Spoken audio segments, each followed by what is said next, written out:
लोकसभेच्या निवडणुका अगदी उंबरठ्यावर येऊन थांबलेल्या आहेत आणि आपल्या महाराष्ट्रात तर 48च्या 48 जागांवर अगदी कटाकटीच्याच लढती होतील हे सर्वांनाच माहिती आहे। आणि अशीच एक महत्त्वाची लढत म्हणजेच पुणे जिल्ह्यातील शिरूर मतदारसंघातील अमोल कोल्हे विरुद्ध शिवाजीराव आढळराव पाटील यांच्यात होणारी लढत।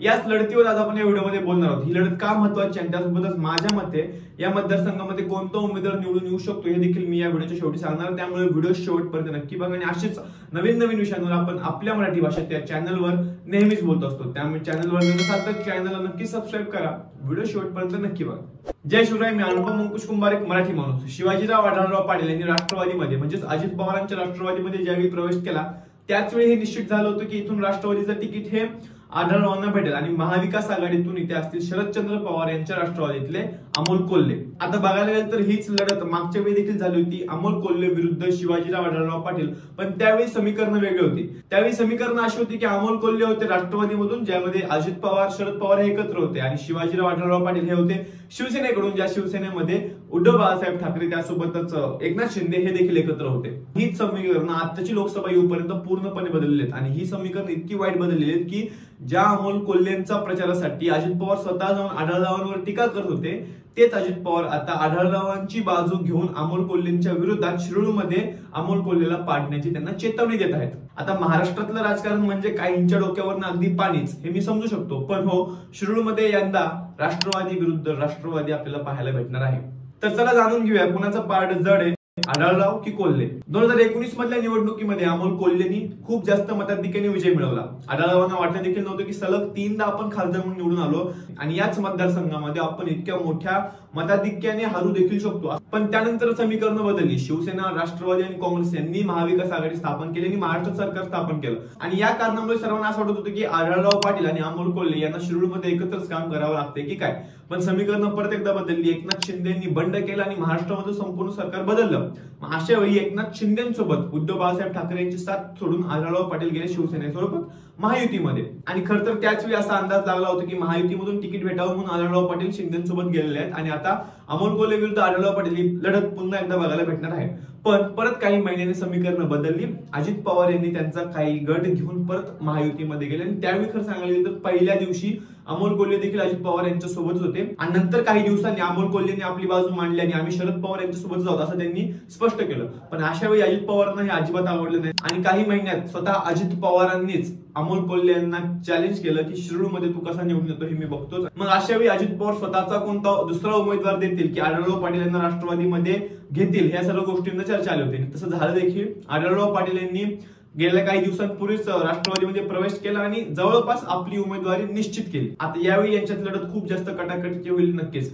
गेल्या वेळी जे मताधिक्याने अमोल कोल्हे जिंकले होते तेवढं मताधिक्य नक्कीच आढळराव पाटील त्यांना देऊ शकत नाहीत, किंबहुना आढळराव पाटील परत एकदा इथले खासदार होऊ शकतात असं मला वाटतं। आता त्यामागची कारण काय, तर कित्येक वेळा अमोल कोल्हे यांना महासंसद रत्न ही पदवी भेटली, खूप चांगले खासदार आहेत, खूप चांगले भाषण करतात, या सगळ्या पदवी त्यांना भेटल्या।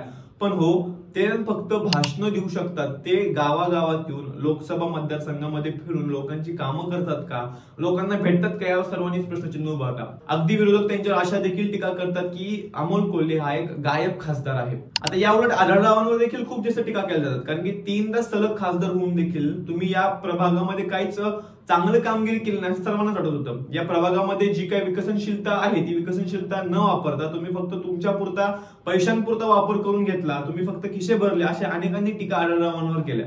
आणि या सर्व कारणांमुळे आढळराव पाटील मागच्या वर्षी हरले होते, सर्वांनाच माहिती आहे। अमोल कोल्हेंनी या 5 वर्षांमध्ये सर्वात मोठी कोणती कामगिरी केली असेल तर ती माझ्या मते, मी देखील याच मतदारसंघात आहे, तर मला असं वाटतं की त्यांनी बैलगाडा शर्यतीचा प्रश्न जो काय तो मार्गी लावला। पण हो, त्यामागे देखील खूप जास्त मोठं तथ्य की याच कारणासाठी अनेक नेत्यांनी खूप जास्त अर्ज केले होते। अगदी भोसरीचे आमदार महेश लांडगे असू दे, खुद्द आढळराव पाटील असू दे, किंवा अनेक छोटे मोठे नेते, अनेक कार्यकर्ते सतत जाऊन केसेस लढत होते, बैलगाडा शर्यत चालू व्हावं या सगळ्या गोष्टींसाठी प्रयत्न करत होते। मग या संपूर्ण बैलगाड्या प्रकरणाचं श्रेय फक्त एकट्या अमोल कोल्हेला आपण देऊ शकत नाही, हे सर्व जाणत्या लोकांना चांगलंच माहिती आहे। आणि हो, 2019 जर बघायला गेलं तर कोल्हेंच्या मागे अजित पवार, शरद पवार अशा खूप मोठ्या ताकदी इथे येऊन स्वतः प्रचार करत होत्या। यावर आढळराव पाटलांच्या मागे त्यावेळी कोणतीही अशी मोठी ताकद नव्हती, पण यंदा असं नाही, आढळराव पाटलांच्या मागे खूप मोठी ताकद उभा राहिली आणि ती आहे स्वतः अजित पवार यांची। आणि अजित पवारांच्या वरती एक मोठी ताकद सध्या भारतामध्ये आहे, जे नाव आहे नरेंद्र मोदी। नरेंद्र मोदींच्या नावाखाली मतं भेटतील ते भेटतील, त्यासोबत अजित पवार स्वतः येऊन इथे आढळरावांचा प्रचार करणार असतील तर अमोल कोल्हेंच्या मतांवर नक्कीच फरक पडू शकतो, हे तुम्हाला आम्हाला चांगलंच माहिती आहे. आता मी असं म्हणत नाही की अमोल कोल्हेंच्या मागे कोणती मोठी नावं नाहीत, तर अमोल कोल्हेंच्या मागे उलट महाराष्ट्रातील सर्वात मोठ्या राजकारणाचं नाव आहे, ते म्हणजे शरदचंद्र पवार. पण शरद पवार स्वतः येऊन किंवा महाविकास आघाडीतील मोठे नेते येऊन इथे किती त्यांचा प्रचार करतात या सगळ्या गोष्टी पाहण्यासारख्या असतील. खरं तर मागच्या वेळी अमोल कोल्हेंनी असं वचन केलं होतं की आपल्या मतदारसंघातील जे काही किल्ले आहेत त्यांचं आपण तुनीकरण करू, त्यांच्यावर आपण काम करू. पण शिवनेरी सारखा खूप महत्वाचा किल्ला यांच्या मतदारसंघामध्ये असून देखील त्याच्यावर खूप जास्त अशी काही कामं केली असं मला अजिबात वाटत नाहीत. हो मान्य आहे, संसदेत जाऊन त्यांनी काही भाषणं केली, ती भाषणं त्यांची खूप जास्त व्हायरल देखील झाली होती. खूप चांगले वक्ते आहेत, कदाचित या राजकारणातील राज ठाकरे नंतर चांगला वक्ता जर कोण असेल तर ते स्वतः अमोल कोल्हेच आहेत. तर फक्त भाषणं करून जिंकून येतील का आताच्या लोकसभेमध्ये असं मला वाटत नाही. त्यांनी तेवढी कामं केली पाहिजे होती, आंदोलनं केली पाहिजे होती किंवा उपोषण वगैरे ठेवले असते तर ते जास्त लोकांच्या नजरेत आले असते. आपल्या मतदारसंघामध्ये त्यांनी जास्त फिरायला पाहिजे होतं असं मला वैयक्तिक वाटतं.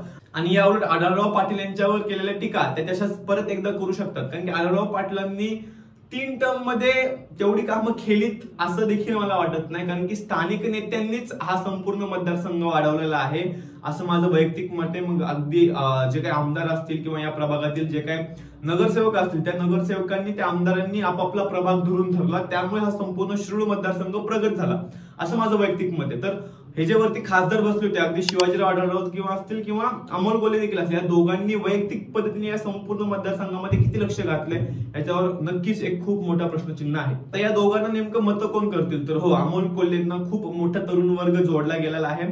सर्व तरुण मंडळी जी आहेत, जी काही विद्यार्थी सेना असतील किंवा जे तरुण व्यक्ती जॉब वगैरे करतात ते सर्व जर मतं करतील ती अमोल कोल्हेंनाच. पण जे काही ज्येष्ठ नागरिक आहेत, जे काही जाणते व्यक्ती आहेत त्यांच्या अजून देखील आढळरावांवर थोडासा विश्वास आहे. 3 टर्म त्यांनी लोकांसाठी काम केलं किंवा आताच्या 5 वर्षामध्ये देखील आढळरावांनी आपला संपर्क अजिबात तुटू दिला नाही, हे त्यांचं कौतुक खरं तर. त्यामुळे जे काही ज्येष्ठ नागरिक आहेत ते वोट करतील आढळराव पाटलांनाच, पण जे काही तरुण व्यक्ती आहेत ते सर्वजण वोट करतील अमोल कोल्हे यांनाच. तर तेवढंच आहे, या मतदारसंघामध्ये ज्येष्ठ नागरिक किती आहेत किंवा तरुण वर्ग किती आहे यावर डिपेंड करतं या मतदारसंघामध्ये नेमकं कोण निवडून येणार, आढळराव पाटील की अमोल कोल्हे. तुम्हाला काय वाटतंय या मतदारसंघामध्ये कोण निवडून येते हे मला कमेंट्स मध्ये नक्की सांगा. आणि हो, मी जसं बोललो होतो की माझं मत देखील मी व्हिडिओच्या शेवटी सांगेल, तर माझं वैयक्तिक मत असं आहे की मागच्या वर्षी आढळरावांच्या मागे खूप मोठा हात नव्हता कोणता, पण यावेळी अजित पवारांसारखा मोठा हात आढळरावांच्या पाठीमागे आलेला आहे आणि मोदीजींची लाट अजून देखील त्याच मोठ्या जोराने संपूर्ण देशभरात फिरते. तर महायुतीचा फायदा घेऊन, नरेंद्र मोदींचा फायदा घेऊन, अजित पवारांचा फायदा घेऊन आणि या महाराष्ट्रातील बदललेली समीकरणं पाहून आढळराव पाटील यांचे खूप जास्त चान्सेस आहेत शिरूर मतदारसंघामध्ये निवडून येण्याचे. तुम्हाला काय वाटतंय मला कमेंट्स मध्ये नक्की कळू द्या. आणि हो, अजून कोणत्या मतदारसंघाबद्दल तुम्हाला ऐकायला आवडते हे देखील मला कमेंट्स मध्ये नक्की सांगा, आपण त्यावर देखील नक्की व्हिडिओ बघू. आणि हो, मी लवकरच पुण्यातील मतदारसंघातील म्हणजेच मोहोळ विरुद्ध मोरे, मोरे विरुद्ध धंगेकर या त्रिकुटी समीकरणाबद्दल देखील व्हिडिओ बनवणार आहे, त्यामुळे चॅनलला नक्की सबस्क्राईब करा. व्हिडिओ शेवटपर्यंत बघितला त्यासाठी मनापासून धन्यवाद. वोटिंग नक्की करा, मतदान हा आपला अधिकार आहे. नोटाचा देखील ऑप्शन असतो, जर कोणच तुम्हाला तुमच्या मतदारसंघाच्या लायकीचं वाटलं नाही तर नोटा हे बटन दाबून आपण मतदान नक्की करा. जय जाऊ, जय शिवराय, जय शंभूराजे. धन्यवाद.